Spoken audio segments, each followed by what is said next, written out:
Well, I'd like to continue to talk about data converters today. I'd like to also point out we'll spend about 3 or 4 weeks talking about data converters. We have a whole course on data converters, W505, and we just really scratched the surface in 505 on data converters. So my goal here is to have a basic understanding of how a data converter operates, how they're characterized, and know some of the basic architectures. I don't expect you to be experts in some of the more nitty-gritty details of data converter design. We saw there are 2 types of data converters, the A to D and the D to A. And I made the statement that I think the data converter field will be hot for a long time. There have been people who have attempted to automate different parts of the analog mixed signal design flow. There's been really little progress on the data converter side, even not too much progress on the amplifier side. One comment about automating this process. There are several companies that have tried to do it. In fact, there's a CAD tool that Cadence provides. It's called Neo something. It happens to be a company they acquired called NeoLinear that was trying to automate the design of analog circuits. So if you want to use that tool, you're welcome to do so. Why do you think it's hard to automate the design of analog circuits? We talked about a systematic way to design an op-amp, right? And it seems like you can teach a computer to do something like that. So I wonder why it's difficult to automate the design of analog circuits. Maybe because better ideas come out. That's part of it. That's part of it. Is it the layout there? What? Is it the layout that it can't do that? Layouts a little bit, but we're pretty clever. You know, we have certain places where we use common centroid structures and so forth, and we can easily put P cells in to do that. I wonder what the reason is. I feel like it has to do with in an analog system or an analog application, there's such a probability of something not quite being the way it should have been. That's a good observation. So it's hard to get all the details. And the philosophy people have had for 25 years when they've tried to look at it is try to pick the brain of an expert designer and try to incorporate as much of the knowledge that that person has into the design. But that's not been particularly successful either. One of the challenges, I had a colleague a number of years ago that he used to manage a group at TI that was doing amplifier design and data converter design. And they hired a recent graduate out of Berkeley that his thesis work had been on automation of op-amp design. And so they were in an ideal situation to use the tools that were being developed by that individual. And at that point in time, that individual's tools were probably about as good as anybody's for automating design. And they didn't do it. And I asked him why. And he says, you know, there's a lot of parameters that you have in an op-amp. And if you want to automate the process, you've got to make choices as to what kind of priorities you place on the different parameters. So when they do the automated op-amp design, they typically set up some sort of a cost function. And then they can optimize their design by minimizing the cost function established. Now, there's a lot of different things that are important in an op-amp. The slew rate, the gain bandwidth product, the phase margin, if you accept that as a metric, the output signal swing, the input signal swing, the power, there's a whole list of parameters there. So if you're going to set up a cost function, most optimization algorithms like to have a single real number as the cost function. So how do you appropriately weight all those different inputs so that you can use the optimizer to do your design?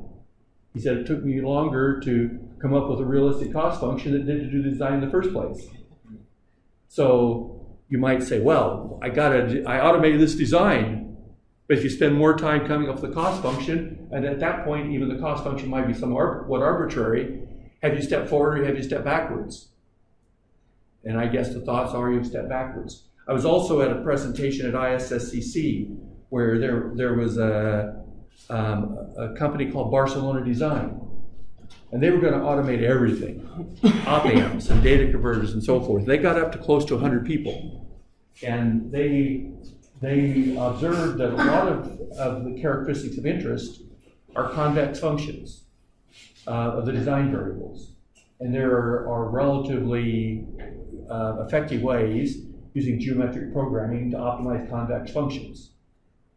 We can go into the details if you're curious. So they built a company and got up to around 100 people in the company, and they had a lot of major players testing their software. And I visited with some of the people that were using their software. I don't think they made major investments in it, but they certainly made enough to keep a combination of money from companies and venture capital money flowing to get up to 100 people. So their burn rate's pretty big by the time you get up to 100 people. And they were fabricating circuits along the way as well. They had to verify that their circuits they were designing were working. So you got a fair amount of expense in fabrication and the testing of those circuits. So when they were kind of a little bit struggling at the time before they imploded, the CEO was at ISSCC giving a presentation, and he says, I can't figure out why people are talking about the challenge of automating analog circuit design. He said, we've done it. And he says, I can design 1,000 phase lock loops in 1 second with our tool. And of course, a lot of people in the audience were designing phase lock loops. Phase lock loops are also challenging to design in some cases. So that's a pretty compelling argument. If he can design 1,000 phase lock loops in a couple seconds with a computer and their CAD tools, you might as well use their CAD tools and fire all the engineers that are spending their time doing the design.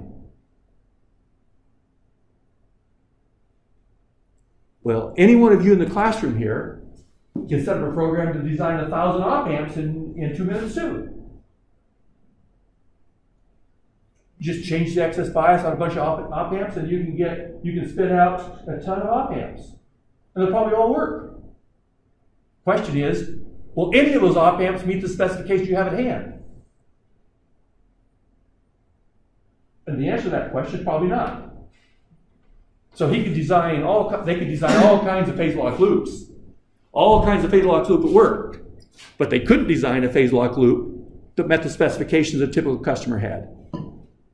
Or not do it easily. Does that make sense? So there's no way to just input the specifications and output beautiful. That boils down to the problem I looked at earlier when it was kind of in the earlier stages of attempts to do synthesis. You've got to put some function in that prioritizes those different characteristics. And that was where the challenge was at earlier, and that was a challenge they still had. They didn't have a way to put in requirements of the phase lock loop for a particular application that was sufficient. If you just miss one key thing in a particular application, then the tool's useless. Okay. We talked about ideal DACs, and the key thing to observe with an ideal DACs is the outputs are analog signals that are ideally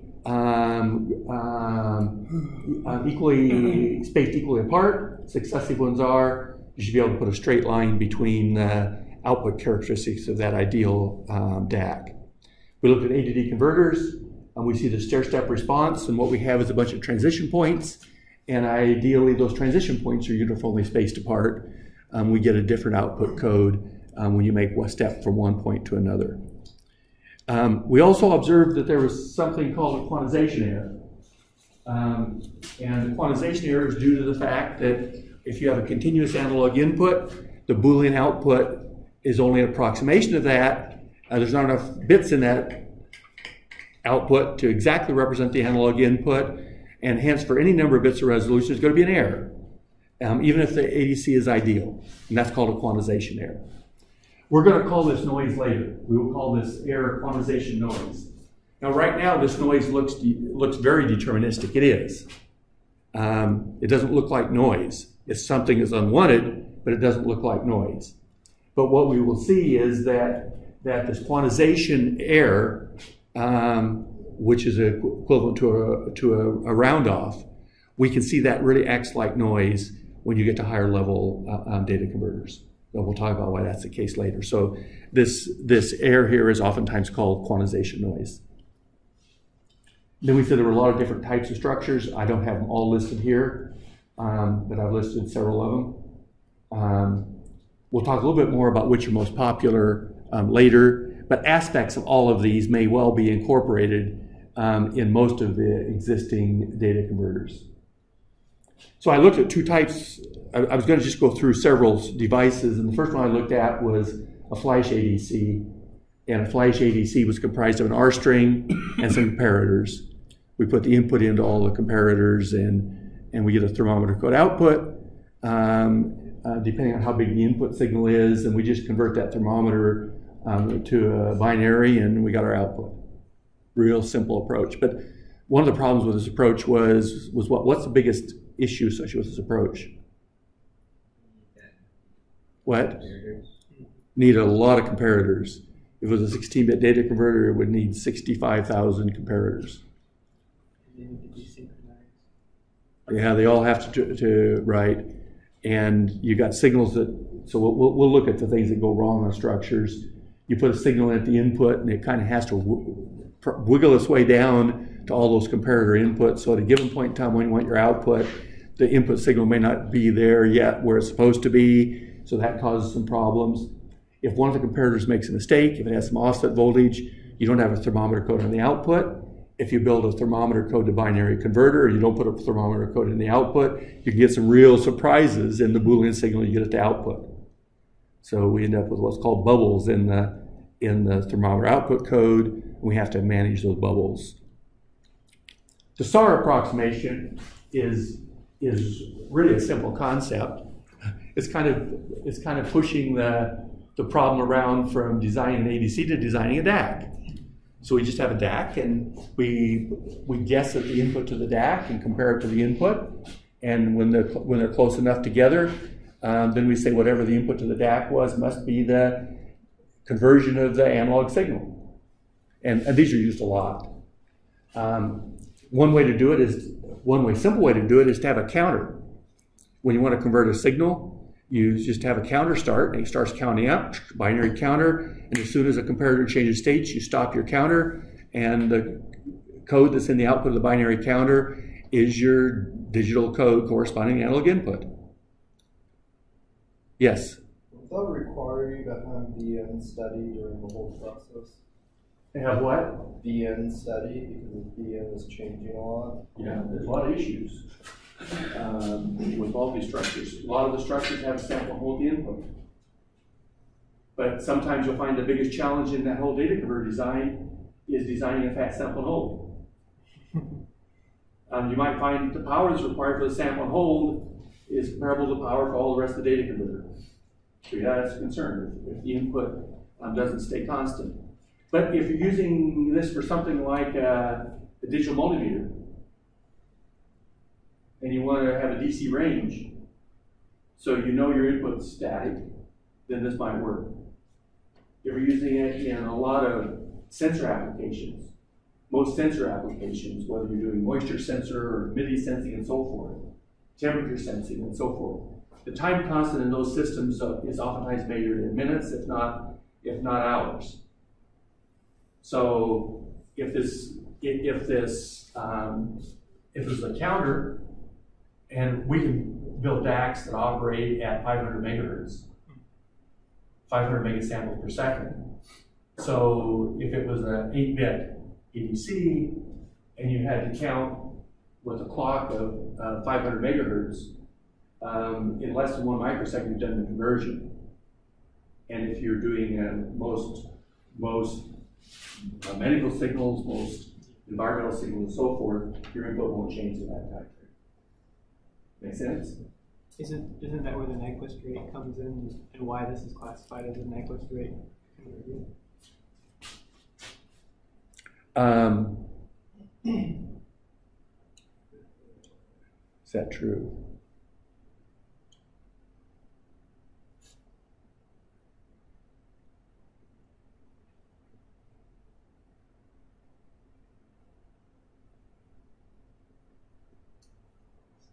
That's a reasonable interpretation right now.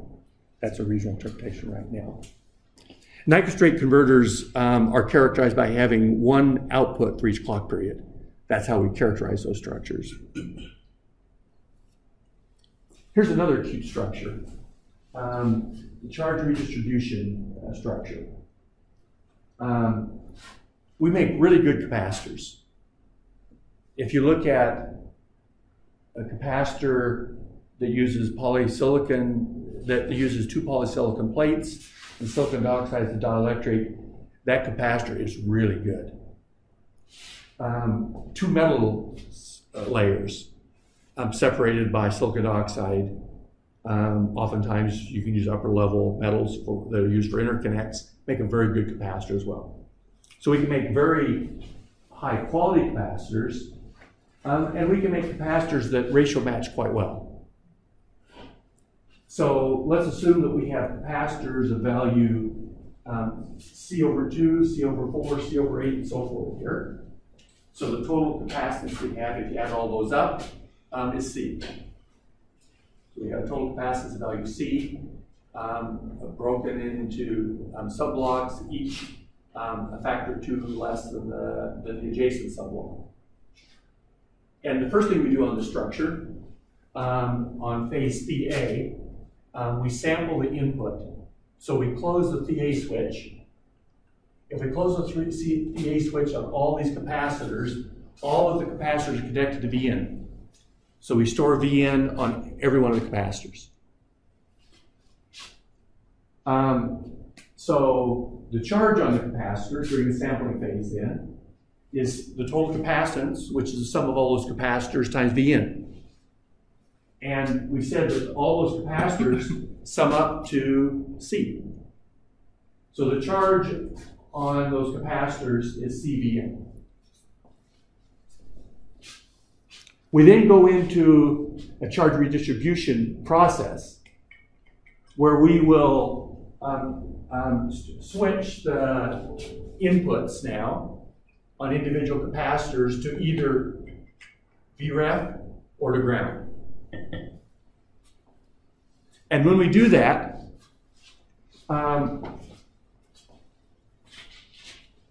there is no current flow on this node here.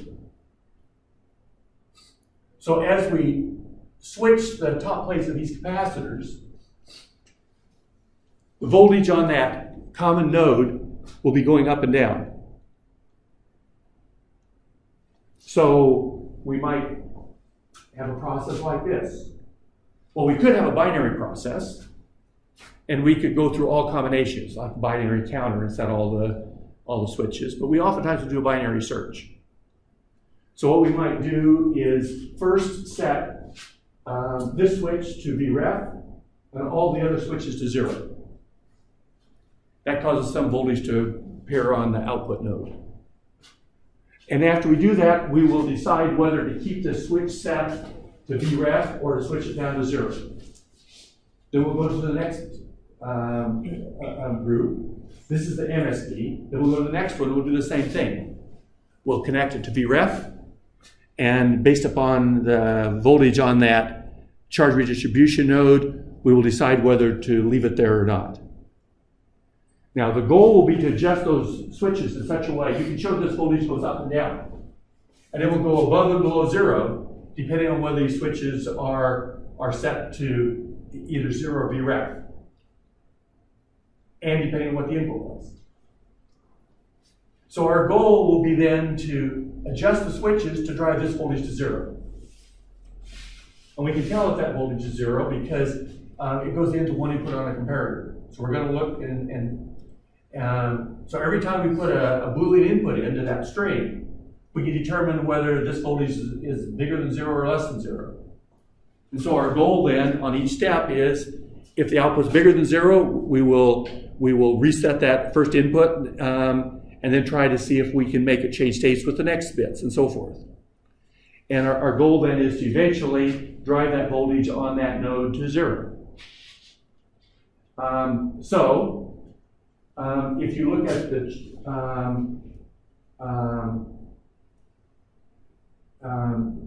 charge on that node, if the voltages on the top plate are at DI is either 0 or 1,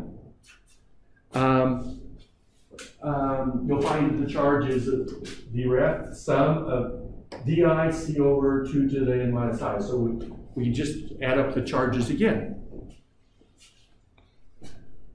But we know that the charge is not lost. So the initial charge we put on and the charge that we have after we've messed around with those switches are the same.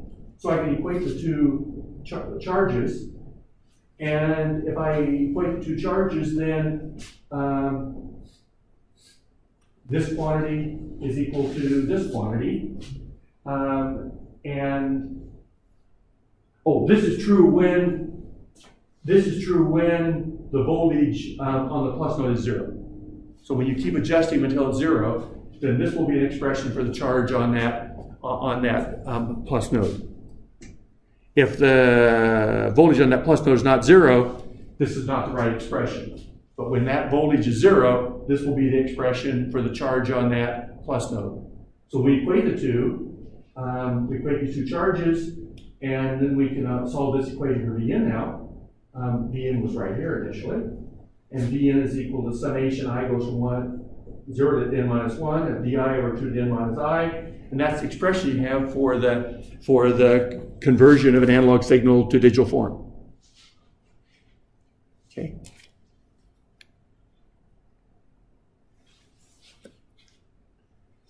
Here's a single slope architecture. And the single slope architectures are things that you can build easily in the laboratory with the background you had in 230. So we built an integrator.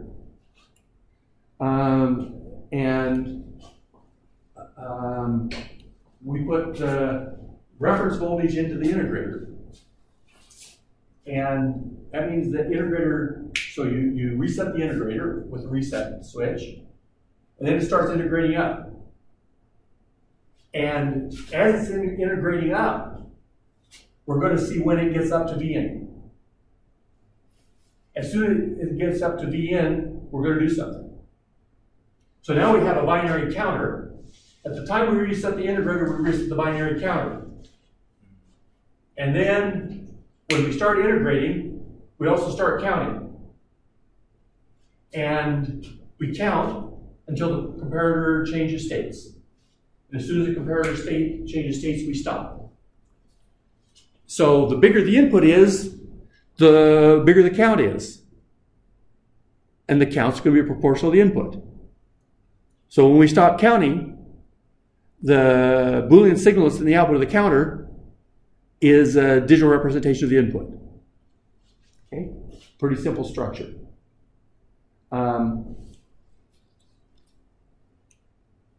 So the comparator changes states when the integral from 0 to the trigger time, t trigger, Vref dt, because Vref is the input, and I0 is the unity gain, is the gain of the integrator. It trip states when that is equal to Vn. So this integral then is I0, and since this is a constant, it's just I0, the time of the trip, times Vref. So this is the integral.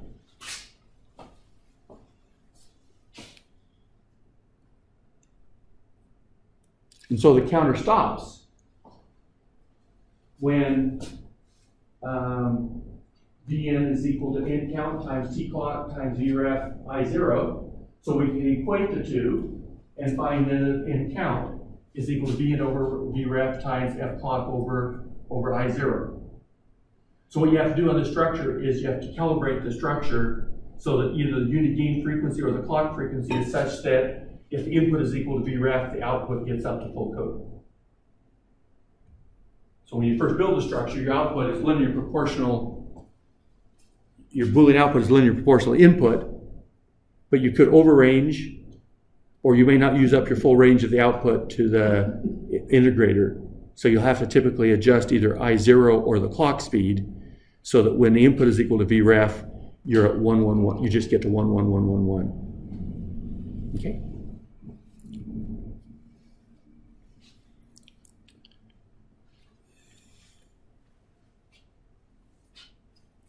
Here's a DAC structure. This DAC is conceptually similar to the Flash ADC. So we still have an R string. We just have a bunch of switches. And our goal would be to close one switch, the switch that will pick the resistor tap voltage that's closest to the output we want from our DAC. String DACs, or variants of this, are widely used. One nice thing about the string DAC is that the outputs naturally go up. Some DAC structures, you'll go up for a while, then you'll jump down, then you go up again and jump down. You can get non-monotonicity in the output. But this structure is inherently monotone. Also, it's very easy to have the increments all be about the same. So if you want the inputs to be 15 microvolts, they're all going to be about 15 microvolts. Okay. A little bit of problem with the structure. If N is very large, you end up with loss of switches.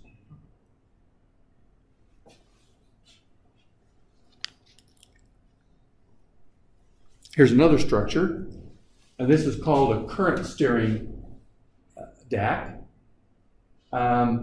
So we have a bunch of current sources, and we either switch the current sources to the null port of an op amp or to ground. We oftentimes call this dumb. So the current source either goes here or it goes here. These current sources can be ideally the same, or these current sources can be binary weighted, where this current is half this next one's half this, and so forth. Of course, then what you do is you control the switches. The switches control the current that goes to the null port. That current gets summed at the null port and converted to voltage by forcing it through the feedback resistor R to give your output. These structures are used a lot too. How do you think we make the current sources? Current mirrors.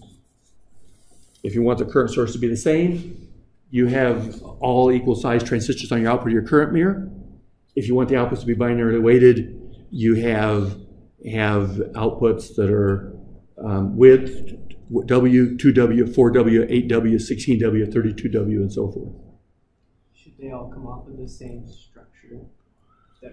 Like one current mirror reference? That's a good question. Conceptually, yes. Because if they come off of separate reference currents, if those reference currents don't match, it introduces something that's goofy in the output here. Now, much like the R string DAC, if those current sources are all the same value, then you have a monotone output. Every time you increase your Boolean code by 1, you get a step up. If they're binarily weighted, you have to turn some on and some off. So you might have 3 on, you might have I and 2I on, and then you want to go to, so that gives a 3I input. So one is I, and then one is has a double weight, so it's 2I. And then you want to go to an input of 4I. So what you do is you turn those off, and you turn a different one on. And that different one has a current of 4I. So that would correspond to binarily weighted structures. Now you got a problem there, because if those current sources don't match closely, it might be the case that that the current of the 3i was actually bigger than the current of the 4i. And then you thought your output was going to go up, and it actually went down. So you can introduce a non-monotonicity pretty easily. Now, you don't usually have a problem if you're doing a 3-bit structure. But if you get to 12 bits or beyond, you have to worry about whether you'll actually maintain monotonicity. In fact, 8 bits and beyond, you may start to worry about whether you maintain monotonicity on the structure if you use binarily weighted structures. Why might binarily weighted be more attractive? Steps. You get 3 of them. You'd only get 3 different steps if you just did on and off problem. You can get. Okay, so let's assume that you have unary. Then you'll need, for n-bit performance, you'll need 2 to the n current sources.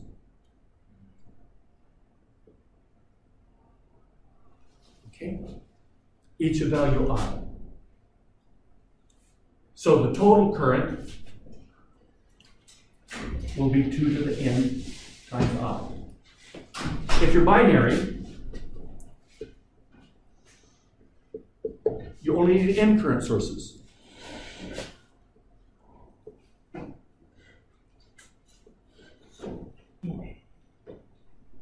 And the current sources, the first one will be I, the next one will be 2i, the next one will be 4i, the next will be 8i, and so forth. So the total current, let's not worry about the fact that there might be one of these short. The total current is, again, 2 to the n I. So we still get the same current in both cases. How many switches do we have to control here? 2 to the n. How many switches do we have to control here? N. In fact, our Boolean inputs go straight to control those switches. So we don't have to decode our Boolean input signal.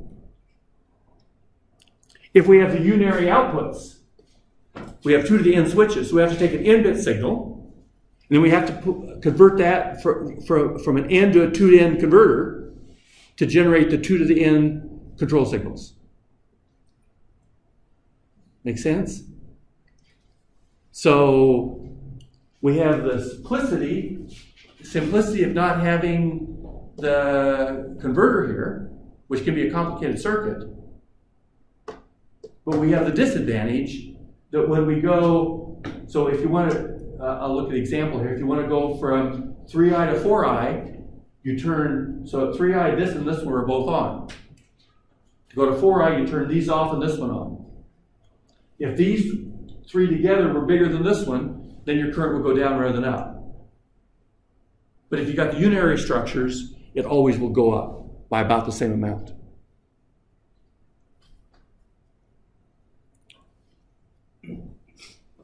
There's another limitation that this structure has. Can somebody see another, we'll go into more detail later. Can somebody see another limitation the structure may have?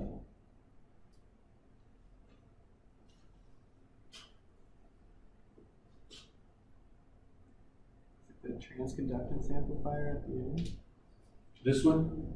Yeah, you'll probably have to put a buffer on the output to drive the resistive load.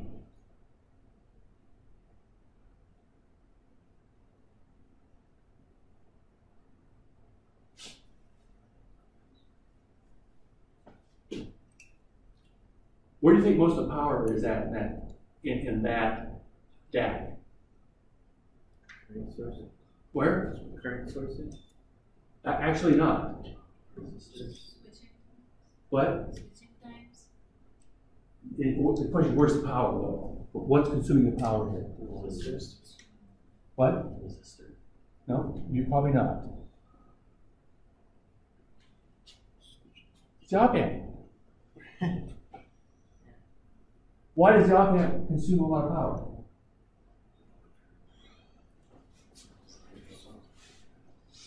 Why do you think the op amp has to consume a lot of power?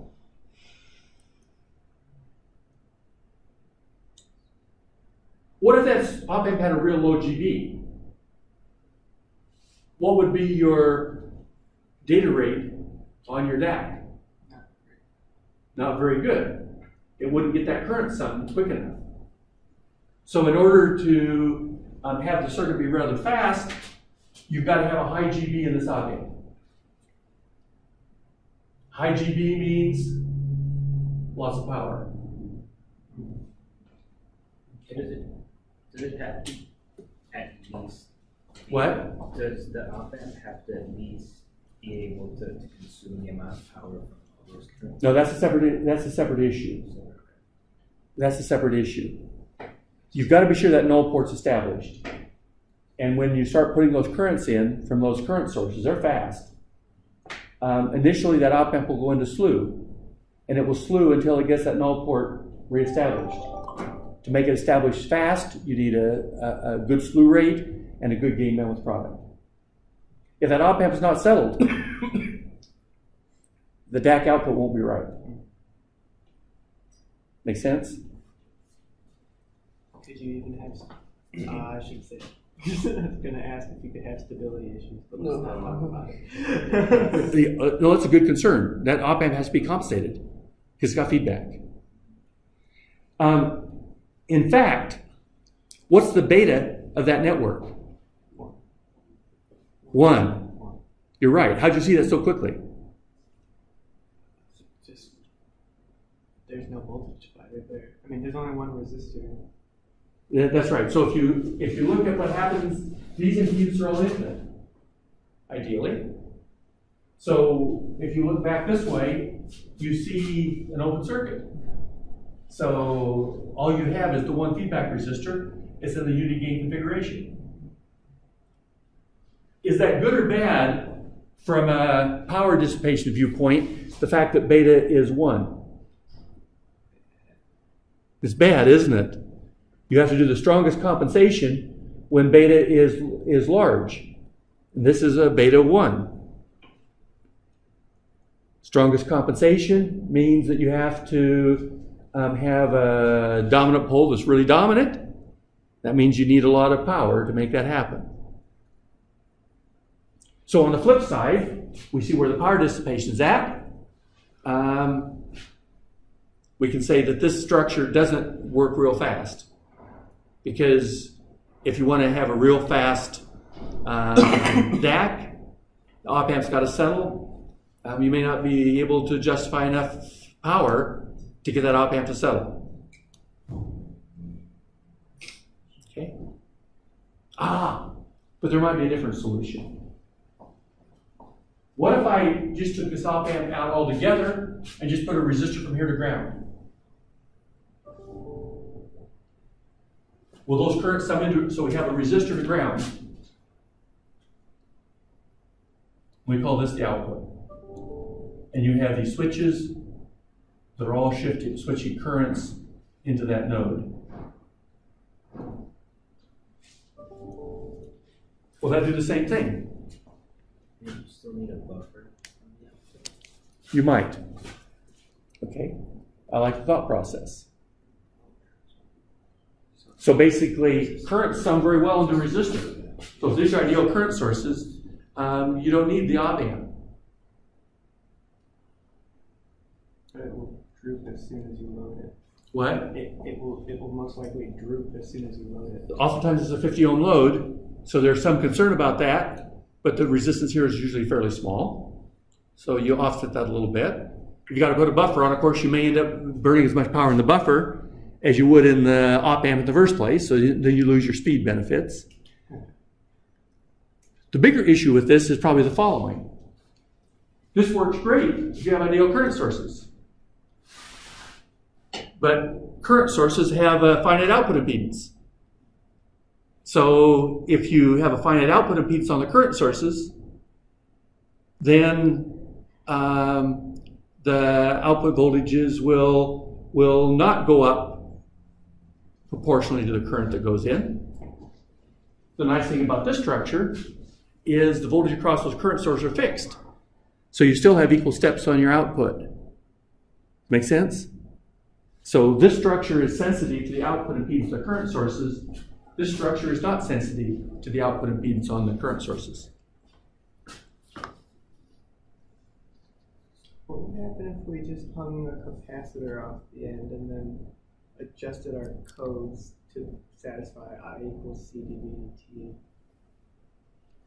Hang a capacitor where? Where we're hanging it in the ear on the board here, if you just replace the resistor with a capacitor.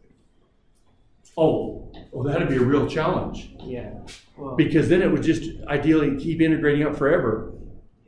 And so you could say, well, that might work if I stop at the right time. Well, now it's real sensitive when you stop it. So what's easier to do?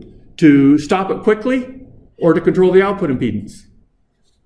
Stopping it quickly, stopping them all at exactly the same time is not a trivial task. So, does it make sense? Yeah. It's an idea that would work, but it may introduce more problems than the existing structure has. Gotcha. This is a cute structure. It's an R2R DAC. There's a whole bunch of variants of the structure. And we have switches much like we did for the current steering structure. And it's called an R2R DAC because the shunt resistors are all 2R and the series resistors are all value R. Sometimes it's drawn this way, and sometimes they have R's here and R's over 2 on top. And you either have the shunt resistors connected to VREF or to ground.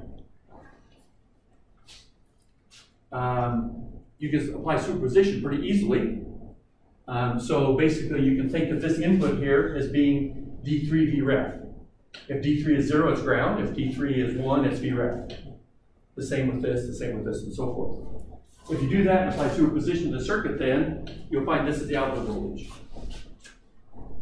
Or it's VREF times, in this case, some K goes from 1 to 4 of D 4 minus K over 2 to K. And again, that's the expression for the ideal DAC structure.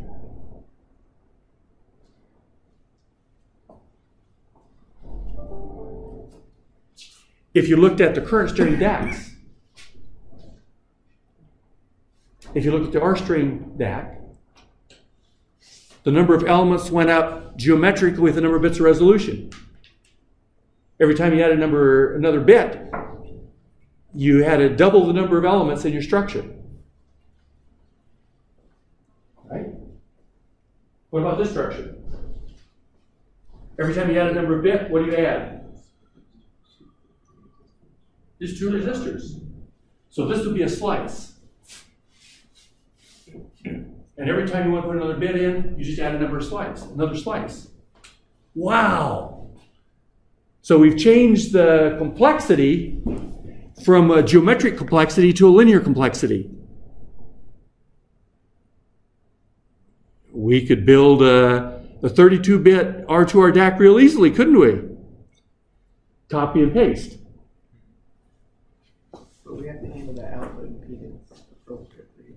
Output impedance, yeah, so we'll put a buffer on the output, maybe. That's a good concern.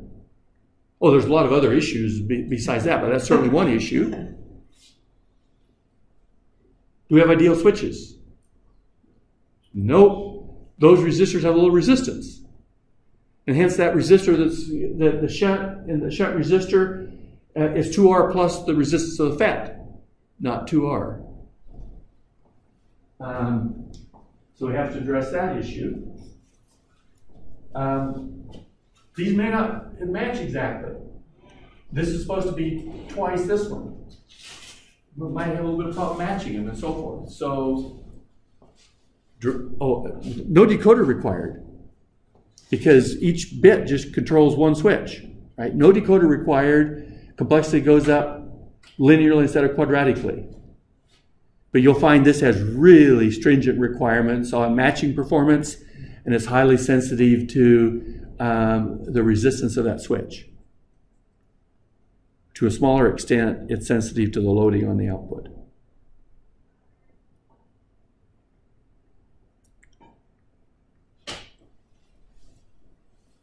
Have we seen this before? Be careful, almost. Same structure, but now we have something different that's labeled as the output. Previously we had that summing node going to the null port of an op-amp. But recall we said that the voltage on that summing node went up and down depending on the Boolean input code. If it goes up and down as a function of the Boolean input code, the output there, it would be considered a DAC output. And you can show that just taking the output I'm taking it on this node here, taking the output on this node here gives us a charge redistribution, DAC. And again, just by keeping track of those charges, you can show that the output is VREF times the summation of DI over 2 to the n minus I. So this is a charge redistribution DAC. The charge redistribution structures are really popular, whether it's ADC or DACs, because we can do a good job of matching capacitors, and because that charge redistribution occurs very accurately without requiring op-amp.